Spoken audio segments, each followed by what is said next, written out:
See, very rough.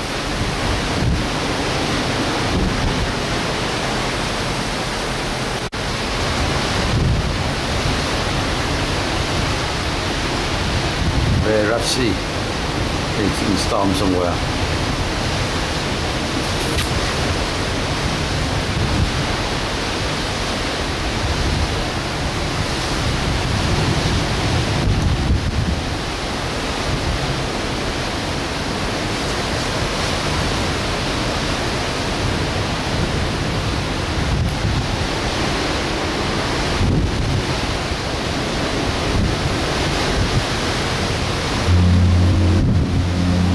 The hawks again. They try to make the noise for the ship, the other ship nearby know that. So try to avoid the coming ship for not colliding. There, here you see the front of the ship. Can't see anything. A couple of 100 feet, and you can see anything. So that's why the ship holds warning for the incoming ship to avoid. Let's hear noise and the ship warning for incoming ship to avoid collision.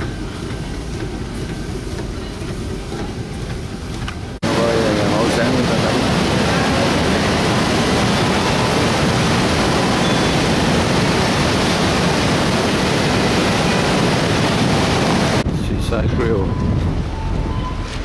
Raining, so I know I can go out here.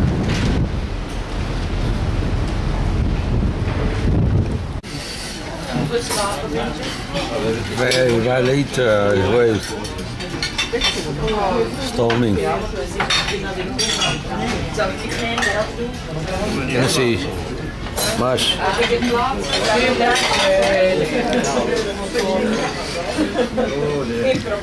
Sorry.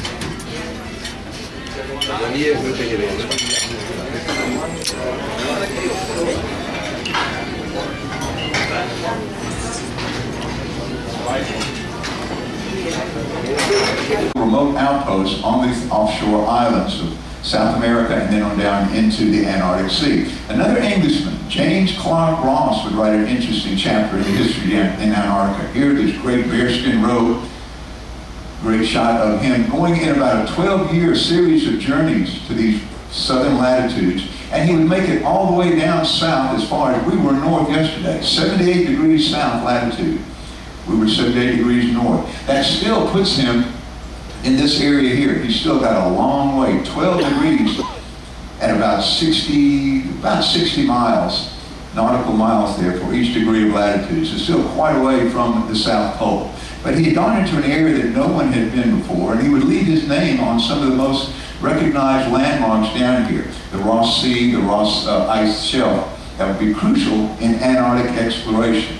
The Germans, the French, the Swedes, the Belgians would all establish areas down here where they were going to do Schwabenland, the Germans, all of them interested in being the first to plant their national flag at 90 degrees south latitude. No one would do it for quite a while, however. The Belgians were the very first to spend a winter in Antarctica. That's quite an accomplishment, even today. Those days, it was just a miraculous feat. It happened quite by accident, however, for the Belgians. They got iced in. They were iced in up here in Alexander Island area, still close to the peninsula, the Antarctic Peninsula. Well, the lessons that all of these people would learn would help each of the subsequent expeditions when they made their way to 90 degrees south. While these people were in a race to get south, there was also a race in the north. They're just looking for this northwest passage. In addition to being the first to plant their flag at the North Pole, they wanted to pursue this dream that had haunted explorers ever since the time of Christopher Columbus. Columbus would go to his grave after 4 expeditions to the New World, thinking that he was in Cathay, the great land of promise there that the Europeans had wanted to reach for trade purposes. Giovanni Caboto, John Cabot, anglicized, another Italian sailing for the English. We had Jacques Cartier for the French. We had Henry Hudson, another Englishman sailing in the service of the Dutch. Sailed out of his port in Amsterdam the other day. Even President Thomas Jefferson, when he became the 3rd president of the United States, he was obsessed with finding this Northwest Passage, facilitate trade. 1804, he sent Lewis and Clark on a journey from St. Louis. After he bought the Louisiana Territory from Napoleon, he wanted to know what he bought, had no idea what was out there. They thought they could sail up the Missouri River, cross their canoes over what were probably some very low mountains, pick up the Columbia River, and go all the way to the Pacific Ocean. Wouldn't happen, of course. Well, Amundsen would get his shot at the Arctic then in 1903. He had 6 men in his crew on a 70-foot sealing vessel, they were saying, for seals, 70 feet long, once again, 3/4 of the length of the beam of our vessel. Pretty small little ships. He's going to make one of 2 voyages. This is the one in the white. He's going to leave from Oslo and attempt to go all the way through this Northwest Passage and arrive in the Pacific Ocean off Alaska. The green would be his later voyage from Svalbard to Barrow. But this is the one from 1903 to 1906, a 3-year voyage. 3-year voyage, and he would arrive in the Bering Straits, but he had to spend 2 winters trapped in the ice down here. And there is when he really learned the lessons that would prove successful for him in reaching that South Pole and planting the Norwegian flag for the very first time in 90 degrees south. He also got a reputation that every commanding officer wants. You want to be firm, you want to be strong, and you want to give the impression to everybody behind you that you are in command and you are secure in what you're taking these people off to do. His planning skills, his attention to detail were unsurpassed, and that would make the difference in his success in Antarctica and Robert Falcon Scott's failure. We'll talk about that. He was known as the chief to his people, and that's, again, a great compliment when you have the complete respect of the people that you're leading, knowing that you're going to be one who's going to bring them home. He learned in his trip up here in the Arctic the survival skills of the Inuit people, the Eskimos, Inuits, the Nupiaks, the different groups that make up the Eskimo cultures. How to survive up here. How to survive. Even the clothing that they wore. Most of the explorers of the day were wearing these heavy woolen parkas. No, Amundsen said, no. What do the natives wear? You want to wear what they wear. They've been living up here for centuries. Skins, animal skins, the very best protection from the cold. Insulation, how to build survival shelters, the igloos that they build out of blocks of ice. Fishing expeditions run into some trouble, you got to get out of the elements, build your little house of ice. Instead of the Siberian ponies that many of the expeditions were using, he opted for dogs. Others would later pick up the same thing. They would go with dogs themselves. Better adapted to this type of work than the Siberian ponies. Pulling these sledges loaded with 150 to 160 pounds of survival gear. And the dogs were specially bred for pulling, for running. We had a demonstration with some sled dogs one time in the Arctic, and the person who was going to, the musher who was in charge of them, he said, I even have to spell the word so that I don't say it, because if I said it, the dog would take off right now. I spell the word that they use to get them to begin running. These Siberian Huskies with gorgeous eyes, and their cousins, the Malamutes, will get larger, 65 to 75 pounds of pure muscle, bred for pulling in their leather traces these sledges. Sometimes you see these with a blue eye, sometimes with an almond eye, and the most expensive ones have the blue and the almond, a bi-eye. They call them our children, and it would break their hearts when they had to kill these dogs for food along the way, but they would have to do that. They learned that this is going to be polar travel. Amundsen is ready now. He's picked up the skills that he needs to survive in the Arctic, having been to the Arctic and in the Antarctic. In 1905, he's on that journey, that 3-year journey from Oslo all the way across to the Bering Sea. He sends a letter to the King of Sweden, newly independent Norway, that had been part of the Kingdom of Sweden. 1905, they became independent. So he sends a letter to his king, to a great achievement that's taken place. I want to be the very first one to plant this new flag at 90 degrees north latitude. We're going to do something that no one has ever done before. Well, this had been a very elusive dream for a lot of people, just like the Northwest Passage. And a lot of men had flirted with 90 degrees, but no one had ever made it there.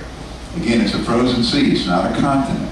Amundsen was beginning to raise funds for what he thought would be the expedition that would plant the Norwegian flag at the North Pole. But he was a little bit slow doing that. He would lose that race to this man, an American, admiral period. April the 6th of 1909, he claims to have put his flag at 90 degrees north. And that claim is still being disputed by historians, looking very meticulously analyzing his logs and see exactly where he was at what time. But he is generally accepted now as the first man to plant the flag at the North Pole. This man claimed that he did it a year before, Dr. Frederick Cook. It's been pretty much proven that he did not make it there. But at the time, there was a great race, and there was a lot of a discussion as to who do you believe? Was it this man, or was it this man? When you look at him, I got to go with door number one here. He looks more like an explorer than this fellow right out of a coffee shop on Madison Avenue. But he can't make it. He's not going to be the first one to the North Pole, so he said, okay, that prize has already been won. I'm going to be the very first one to plant the flag at 90 degrees south latitude. This is going to be much more difficult, and you'll see why. In that race, he's going to compete with this man, another one of my great heroes, Robert Falcon Scott, an Englishman born into the family of sailors, just like Amundsen was, in 1868. So he's 7 years older than Amundsen. And look at the age he was when he joined the Royal Navy, 1891. Oh, you got something wrong here. That's 13 years old. 23 years old, I'm sorry. Yeah, but he was off for a life of adventure at age 23 when he joined the Royal Navy. He'd just be in his 30s when he led his first Antarctic expedition in a ship called the Discovery, 1901. And imagine reading the advertisement that he put in the local newspaper to try to get crew for this voyage. Men wanted for hazardous journeys, small waves, bitter cold, long months of winter, constant danger, safe return doubtful. Wow. Honor and recognition in case of success. Where do I sign up? But he did. People with that same quest for adventure and the desire to be number one, the first ones down there, would bring him a crew together. They would suffer from everything that explorers have ever suffered, from scurvy, little beans and dried food and biscuits, Vortex and Miracle Fibers. Didn't have them in those days. Now, Robert Falcon Scott knew about dogs, but he wasn't as good in the handling and the care of his dogs as was Amundsen. Remember, he had lived, he had studied, he had even participated in these expeditions in the northern polar region, so he knew a lot more about what he was going to find. That expedition of Falcon Scott, though, did make an impressive 82 degrees, 17 minutes south. That's pretty good. That's a little less than 8 degrees from the pole, further than anyone had been. Here shows some of this is his expedition right here, about 82 degrees. These blue lines would be the next race between Amundsen and Scott for that 90-degree prize. Along with the Robert Falcon Scott expedition was the third in my trio of heroes here, Sir Ernest Shackleton, Irishman who wrote, again, one of the most incredible chapters in history in this part of the world. And you want some actual fascinating reading, this is the man to read about and see the great open boat voyage that he made in the middle of winter down here in the Antarctic. He was left behind just 2 minutes, 82 degrees, 15 minutes further north in the Scott Party. And historians feel that this led kind of a rift between these two great explorers.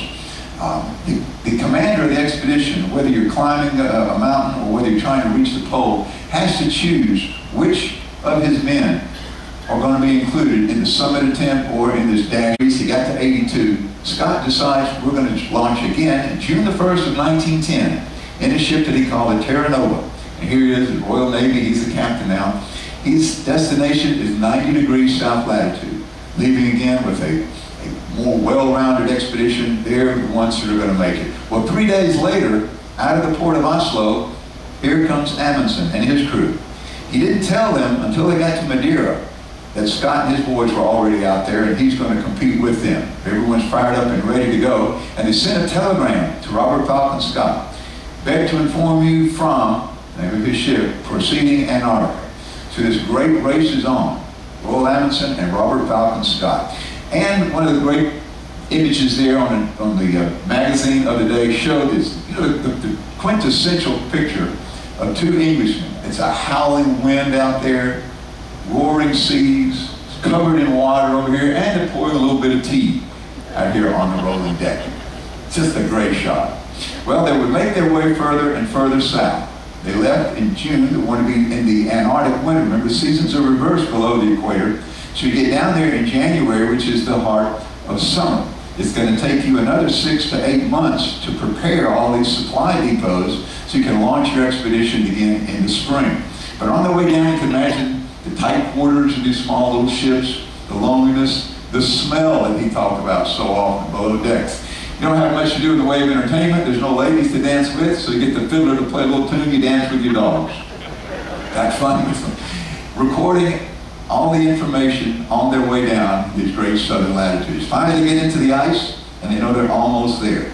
In January of 1911, they will establish their base, and he would call it Framheim, here at the Bay of Whales. This is his base from which he would begin his assault. Pretty much straight. Shortest distance between 2 points, a straight line, right? This would be Amundsen's, this would be that of Robert Falcon Scott, a little bit different. His base camp was right here at the edge of the ice, and he would spend the next 6 to 7 months putting displays all of these supplies that he knew he would need. He would cache all of these supplies in different posts on their way to these terrible mountains. They had seen these mountains. They had been in there, but they had not crossed into this plateau. This is the furthest point that any expedition had made at this time. Well, he is going to have to cross those and then make that final dash to the pole. And the most difficult thing that they would find, very different from what they found in the northern reaches where you've got sea level, you've got a frozen sea. The South Pole is at 10,500 feet above sea level, 2 miles high. In addition to the great work of dragging your sledges, making this long, difficult journey from here all the way to here, you're going to climb all the way as you go. And you've got to get through these mountains. How are they going to get through these mountains? Robert Falcon Scott camp would be to the east and a little bit south, same on that little bit of ice there, the Ross Sea ice, and he would establish his camp here. Here is Amundsen, here is Scott over here. In the days of communication that they had, there would be no communication between these guys. Nothing. His route would be a little bit more devious. Here it's going to be 60 miles longer, and that would be the reason that these men would die and these men would succeed. Just a heartbreaking story. When Amundsen jumped off in September, again, we're in springtime down here below the equator, he's going to cover most of his first few miles into this sea pack, this ice. All of this flat area that he's running through, sledges carrying 52 dogs. And he is going to start across this barrier ice, dragging the sledges. And there is when the scurvy, the snow blindness, the sheer exhaustion of running alongside. You're not going to let the dogs carry you. They've got 160 to 170 pounds they're pulling on each of these sledges. You're going to lighten that load because you're eating your supplies as you go. And you're going to suffer the blizzards, the sub-zero temperatures, snow blindness. You lose the horrible burn that they get. You cover their faces in charcoal to keep from just being scalded by the glare off of the ice there, the sun off of the ice. And you collapse at night, sheer with exhaustion. It takes more calories if you're doing nothing, if you're in this extreme temperature, just for your body to maintain the warmth that it needs. When you're working like this, you can imagine how many calories. All these are tracks from vehicles that we're using down there. In those days, they didn't have them. They're running behind the dogs. But they did the same thing, build the little snow shelters over your little tent. And then, just today, when they're recreating some of those journeys, they had to get over these huge ice falls, just like Scott and just like Amundsen had to do with their dogs. Bring the sledges and let the dogs pull them over. He finally arrived into the mountains. And the first one he had to was actual Hydro Glacier. It took him 4 days just to get through this glacier. And in his most eloquent way, and his guy was just a tremendous writer when you read Amundsen's story, he called it a catastrophe of ice. What better way can you describe it? A catastrophe of ice. And if you look at what he went over, you can see it was exactly that. You got to find a way through these mountains, find these passes that will take you over this jagged, sawtooth range of mountains right there on the Antarctic plateau that they would reach. And they reached it in November 21st. He's still in good shape now. This is coming winter, coming summertime. He's in November, and he's made it all the way into and through the mountains. He's on the polar plateau, and he would rename that after his king. It's still today known as the Cape Haakon VII Plateau. He's got now a straight dash from here all the way to the North Pole. He had 52 dogs at the outset, we mentioned. Is here, after he went through the mountains, he knows he doesn't have to cross any great range of mountains again, such as we just finished. So he set up what he called the butcher shop, and there he had to sacrifice half of his dogs. 24 of his dogs would be killed to provide food for the other dogs. You can't carry all of this with you. And for the men, you had to eat dog yourself. This has been done by the Native Americans, for centuries. Dog was a delicacy. Well, here it's not a delicacy, but if it's all I got, it's all I've got.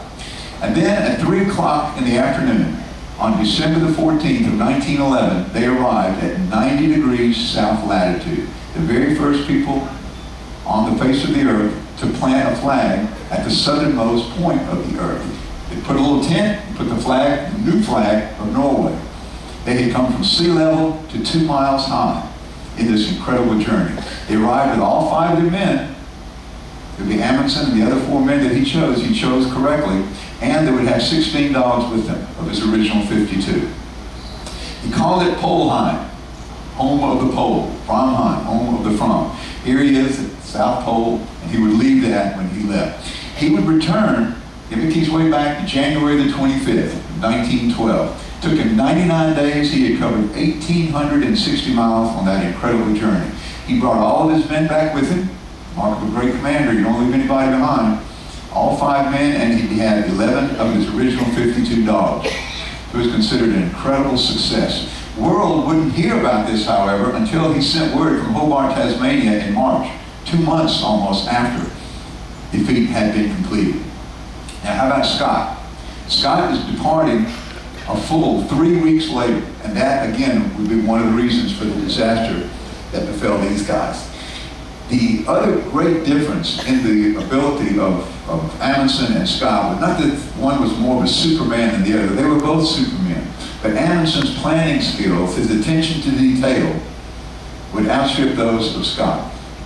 Scott's was razor-thin margin here. You don't make any mistakes when you're exploring in these areas, and a little bit of a mistake will cost you, and it did cost him. He had no margin for error in his. If you get bogged down with some weather, well, Amundsen's would allow him for that, carry more supplies. Here he couldn't.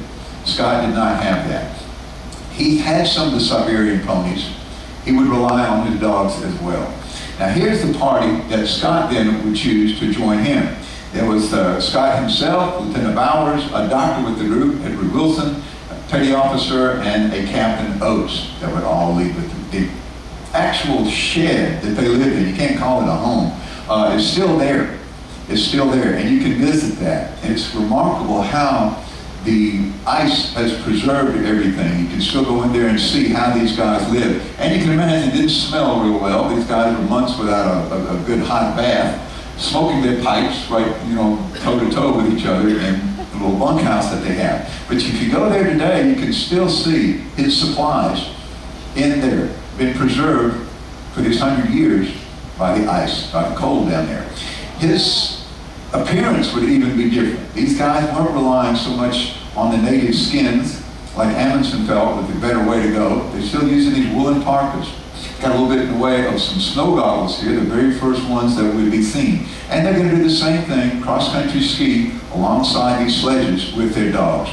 These 3 weeks, though, that he waited after Amundsen's departure, before he could jump off, have everything ready, would be crucial in what happened, because the weather that came in as he left was abysmal. He would write in his journal, "Our luck in weather is preposterous. One storm after another."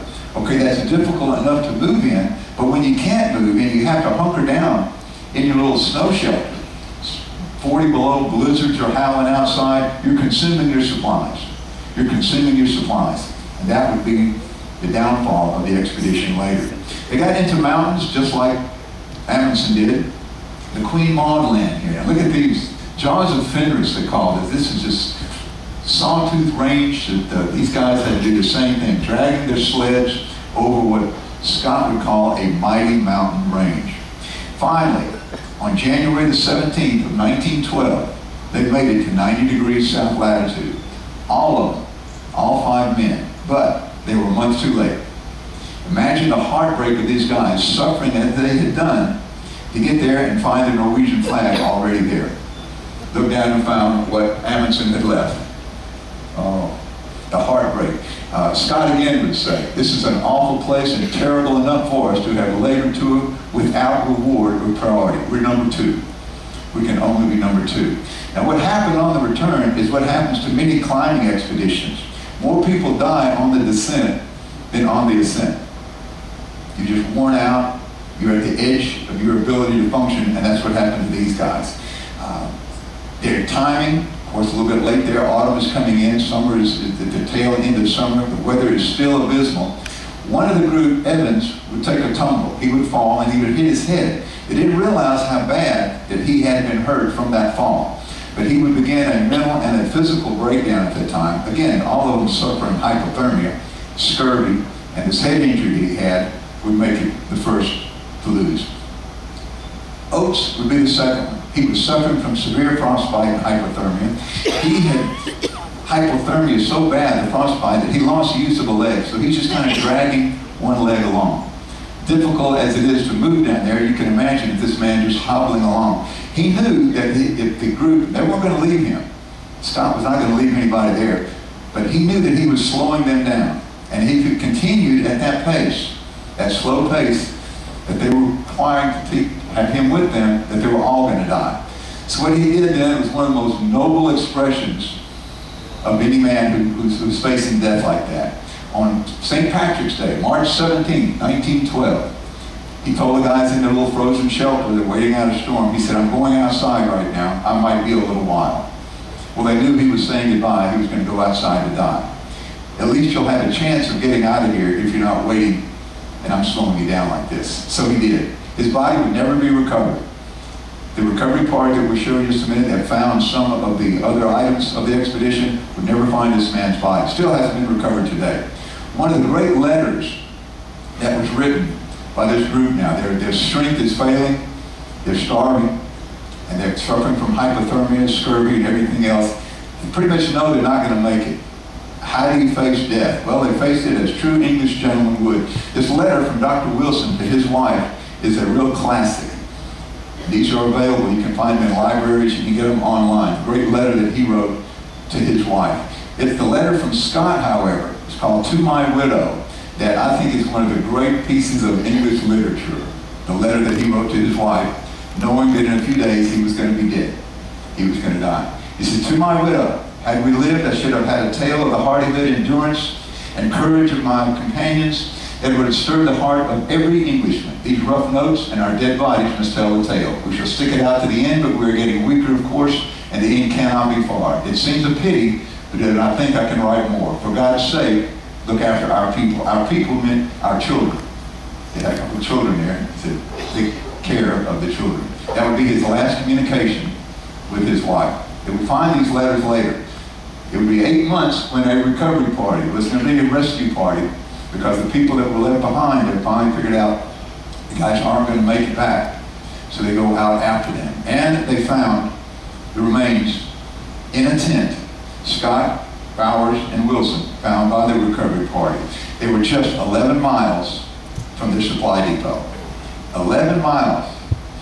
But when you're at the end of it all, you can't walk another step. You're totally exhausted. Injuries, sickness. You just zip up in your sleeping bag and wait to die. Hypothermia is the death where you just fall back. They collapse the tent over them.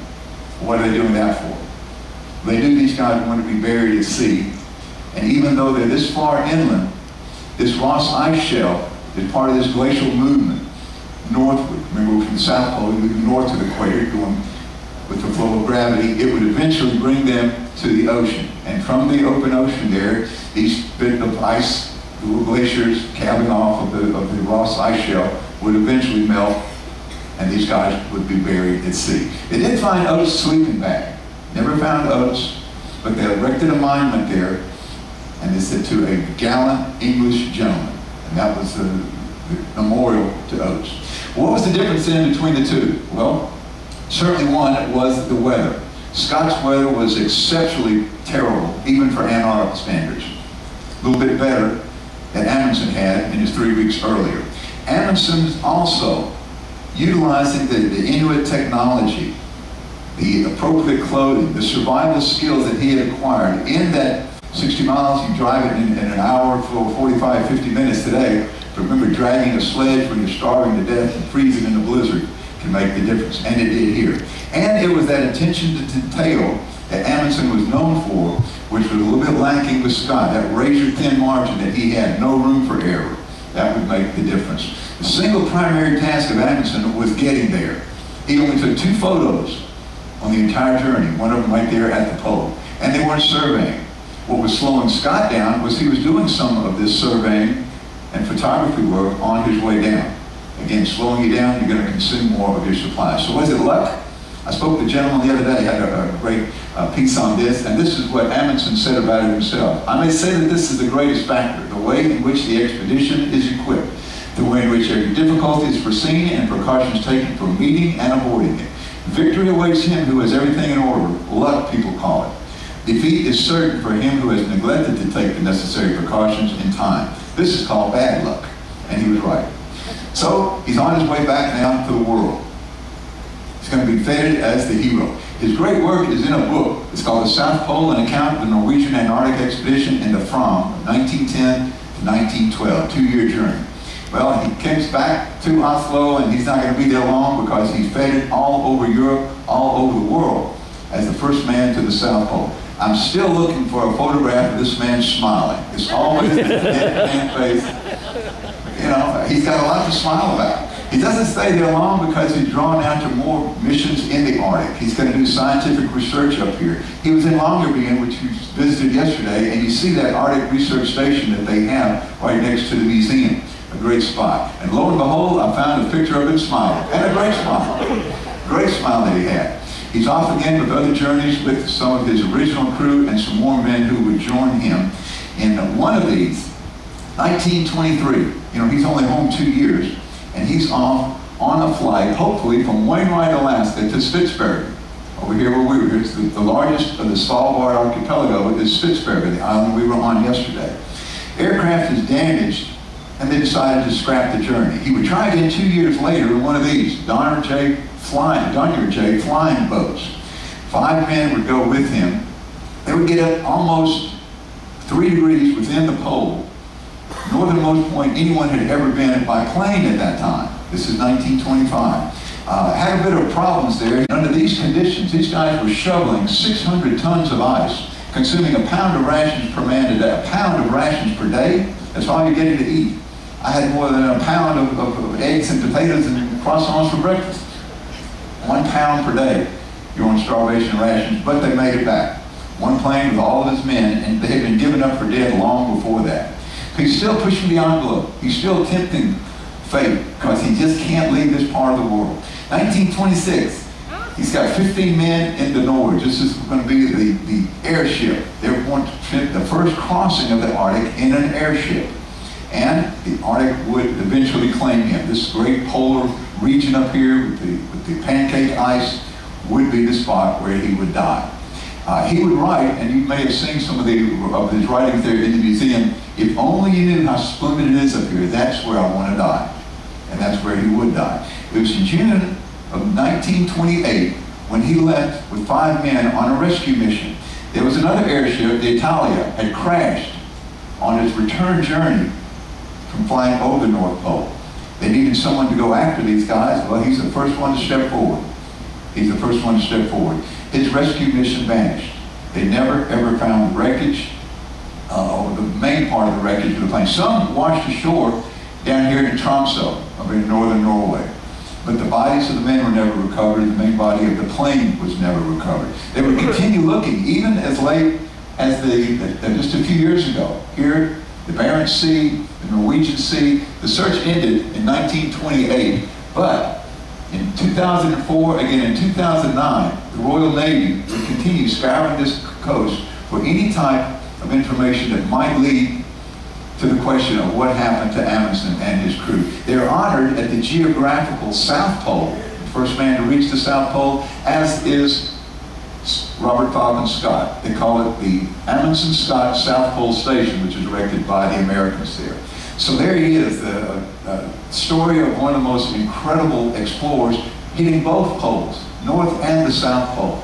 I don't know if you can find anyone who can claim those kind of credentials in Royal Amundsen. So, ladies and gentlemen, that does wrap up this presentation. I hope you will hang around here because the captain will be coming on with the senior officers for a couple of very interesting programs following this. If you have any questions, again, if you... Rough ocean, very rough ocean. This is storm, raining, bird, rough ocean. Very rough. Okay, you're gonna see far.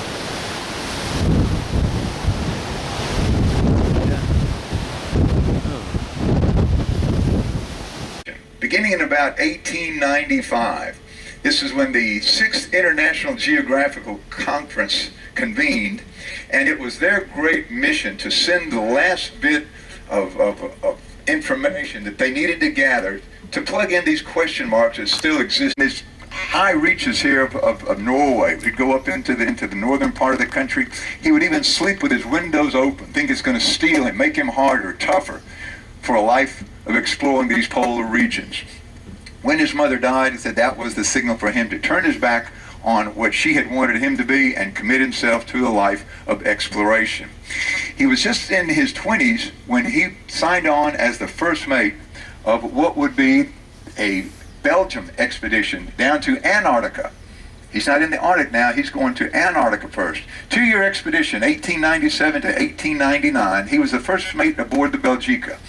And there he got his first glimpse of the far reaches of the polar regions. He would be in Antarctica. He was hopelessly addicted to the life of exploring these areas. This became his passion and would remain so. He's been sailing in the wake of some pretty famous explorers. Captain Cook, one of England's greatest navigators, greatest explorers, had these 3 voyages that he undertook. He would be the first to circumnavigate the globe at these extreme south latitudes. Of course, Ferdinand Magellan, a Portuguese sailing in the service of Spain, would do that in the 15th century, early part of the 16th century. He didn't make it around himself. He was killed in what's now the Philippines. The second man was Sir Francis Drake, Queen Elizabeth I's favorite sea dog, the privateer. Now, Cook would do that at these southern latitudes, going to the shores of New Zealand and Australia and into the South Pacific, adding greatly to the knowledge of what was still on the maps of the Europeans as Terra Australis Incognito, the southern unknown lands. And they were pretty much unknown. He would be the first man to cross into the Antarctic Circle. Yesterday we were at 78 degrees north latitude. They're just now crossing into 62 and 63 degrees south latitude, where no one had been prior to Captain Cook. He would make a pretty bold statement then. No man will venture farther than I have done, and the lands that may lie to the south will never be explored. Well, that didn't take long for that little bit of boldness by Captain Cook to be written away. The continent would be sighted in 1820. We had Russians, we had Germans in expeditions down there who would add to the knowledge that Captain Cook gave the world. Then it would be an Englishman, first one to set actual foot on the Antarctic Peninsula, on the continent itself. They found out that the North Pole, the region up there, is a frozen sea. Now they say there is a continent down here. It's a landmass. Davis would go on to chart South Georgia and South Sandwich Islands, and it would be the Englishman who first set foot in what are now the Falkland Islands, giving England then its claim all the way back to the 16th century of that remote little bit of rocks 300 miles off the coast of Argentina. A Yankee sea captain then from Connecticut, Captain Nathaniel Brown Palmer, would come down here in a number of voyages, and he was looking for seals. This is a very rich feeding grounds for whales and seals. And Captain Palmer, and look at this, a 47-foot sloop, 47 feet, size of our tenders and smaller. Our vessel, the Constellation, is 965 feet long. The width, the beam, is 105 feet. So our vessel is twice the width of this length of this man's boat. And that's what he's bobbing around here in those Antarctic waters. The whales, the seals, this is what would bring people down here for the next century, establishing little remote outposts on these offshore islands of South America and then on down into the Antarctic Sea. Another Englishman, James Clark Ross, would write an interesting chapter in the history in Antarctica. Here, this great bearskin robe, Great shot of him. Oh, we're here, flower. Nice room.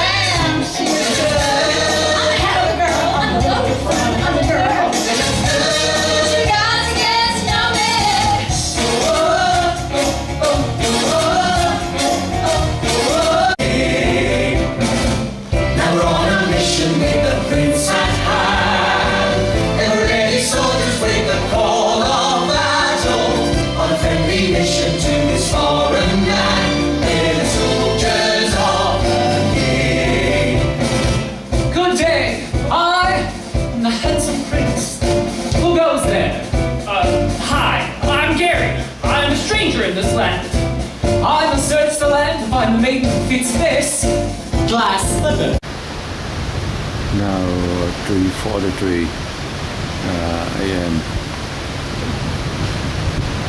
Let's see it off. I look out from the room at the balcony, see that off. 3:43 a.m. on let's see, on Wednesday 20th, 2012. We are on the way to Honifax. This one is the Barents Sea. Yeah, the 4 o'clock at the Barents Sea, the Wind Sea. Now 4 a.m. in the morning at 20th, June 20th, 2012. We approached Honifax on the cruise ship Princess. No, Celebrity X cruise ship. The boat here.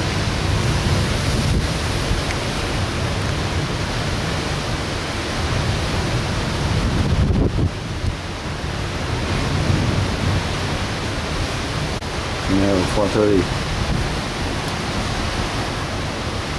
Now probably on the way to Honifax. Now 4:30 in on the ship. Approach Honifax. 4:30 a.m. Approach Honifax. Cloudy and rainy, foggy.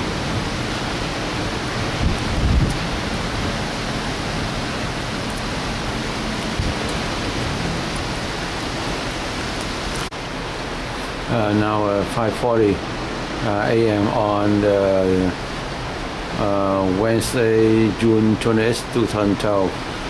We're heading to Honifax. So now the ship almost closed in the town here.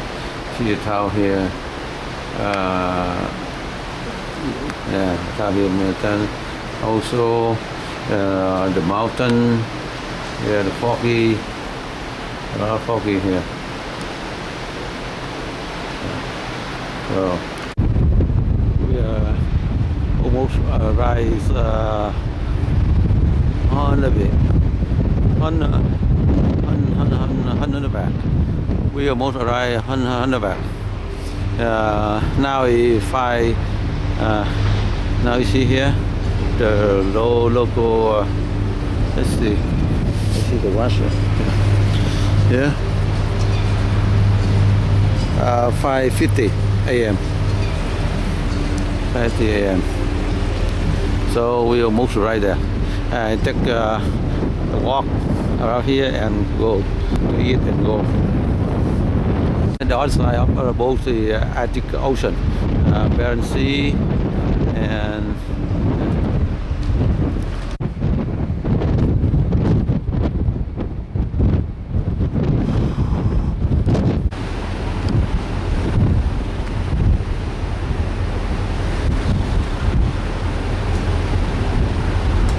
so we're on the way to Hunneberg. So the tower on the way here. Now it's 6 o'clock. So another tower right here. We see another tower right here. Jump up.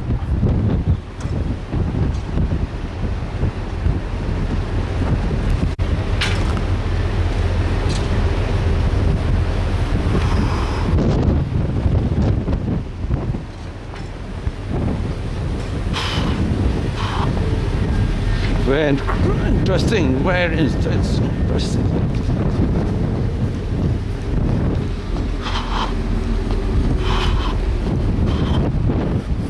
Oh, over here, yeah, right here too. Nice, nice, very nice, very nice.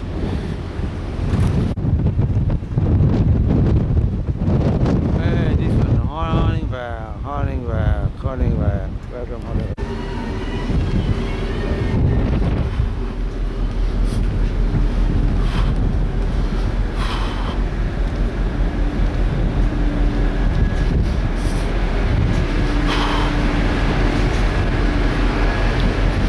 Go back and eat and go.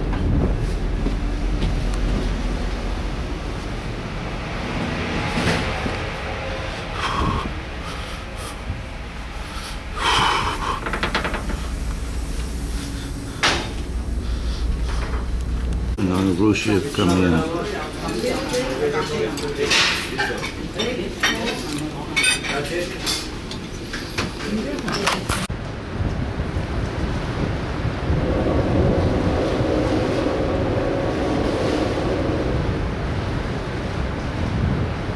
Here's the ship.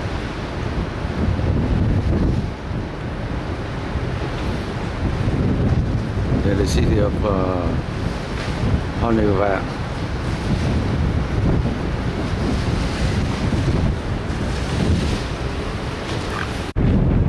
Is Hunneberg, Nordkapp, the capital of Nordkapp. Oh, chim người đó.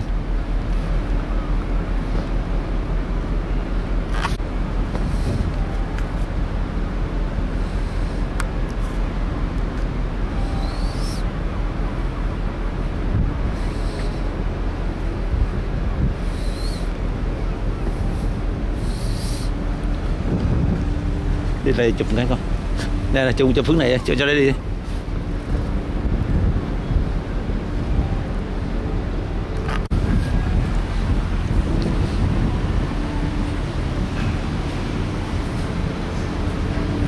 Cái ông đứng trước cửa, xếp hàng trước, ông cũng mướn xe luôn đó. Ông mướn xe từ bên Mỹ đó, giờ trước rồi. Thành ra ta biết, ta mướn xe. Nãy mà đọc trong brochure đó, nãy mướn xe hoặc đi xe bus, ba thấy mướn xe là hay á. Nhưng mà ông mướn rồi.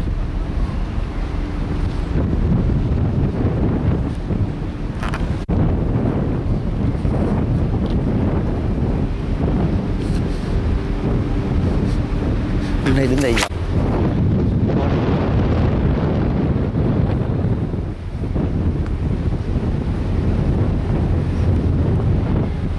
It's Hunneberg, the capital of Nordkapp.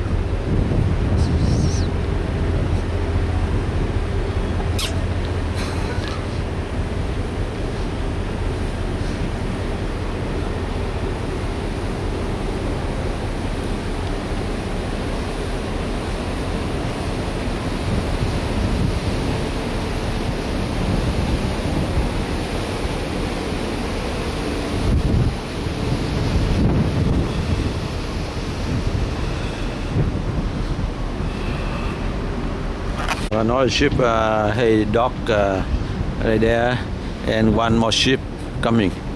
One cruise ship coming here. Okay, one more ship. So they said about 1,000 cruise ship dock here a year. So this one is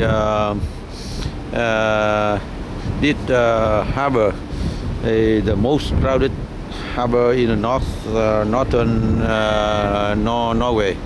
So it should be a lot of activity in the city, but city just about 3,000 people live here.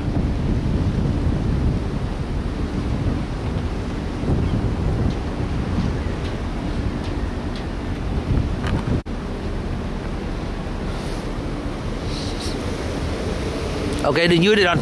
Đi dưới đây nó có gọi đó, nó gọi mà mình không có là nó đi đó. Nó chở người khác đó, dạ mình không cho mình hả?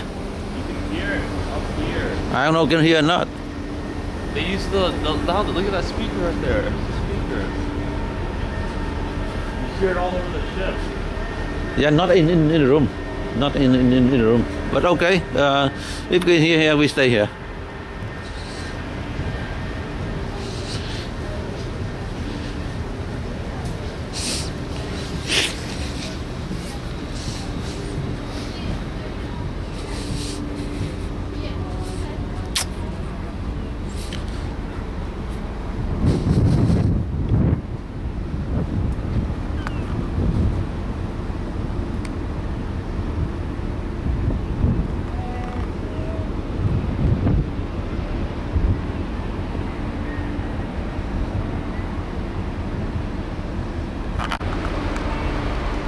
Này bạn nghĩ gì đủ rồi, còn chút xíu nữa nào nó xuống mình gần đây nữa. Đây bây giờ xuống dưới đi để nó cõi cái mình xuống lâu lắm. Đây nghe này nè, cái nào xuống. Ok đây nó gọi xuống lâu lắm. Chút nữa mình lên đây mình còn chụp nữa, không cần phải lên đây chụp nhiều. Xuống một đi, chờ nữa. One. Asking people to come down to deck 1 midship. If there's anyone that comes down, give them a ticket and send them straight away to deck 1 midship. Deck 1. Okay. Let's go. That means you're ready. Yay. All right. All right. First one off. Oh, first one off. Break this way, please. Yeah, first one off. Yes, I get the prize, right? Well. Is it working, sir? Oh, working. Oh. Okay. Hey, we're first person now to the North. One by one, please. One by one. Yeah, because Oh. we have We're the first person boarding the tender.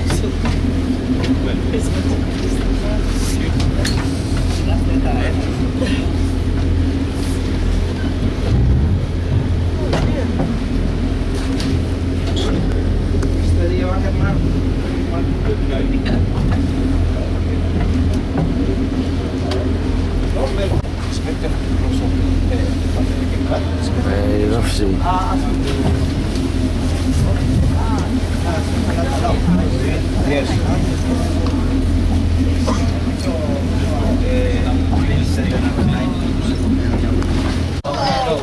Oh, leaving, the boat leaving. Mr. 16 and the other one's 26, but she's a bit of a hermit. Got the next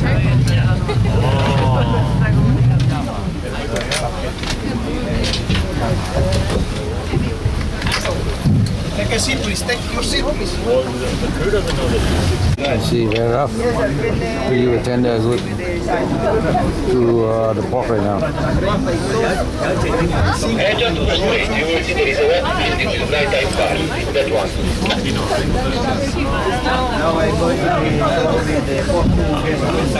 Okay, you go past the breakwater and you will see one white building in the corner. Just go straight. Past the breakwater, leave the breakwater on your starboard side, go straight.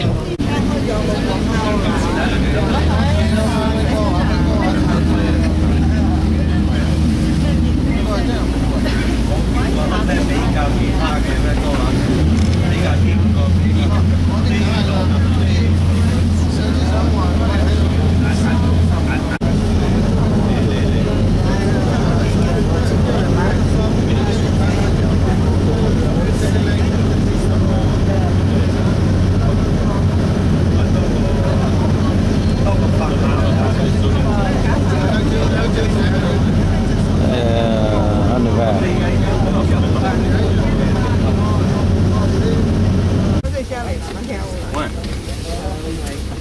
You'll see. The first one? The first floor?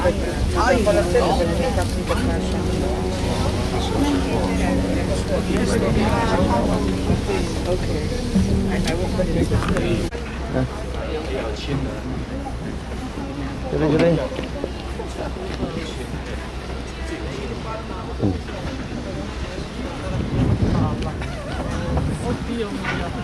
Hoa nữa à?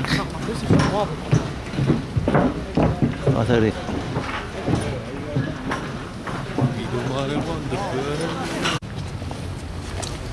Excuse me.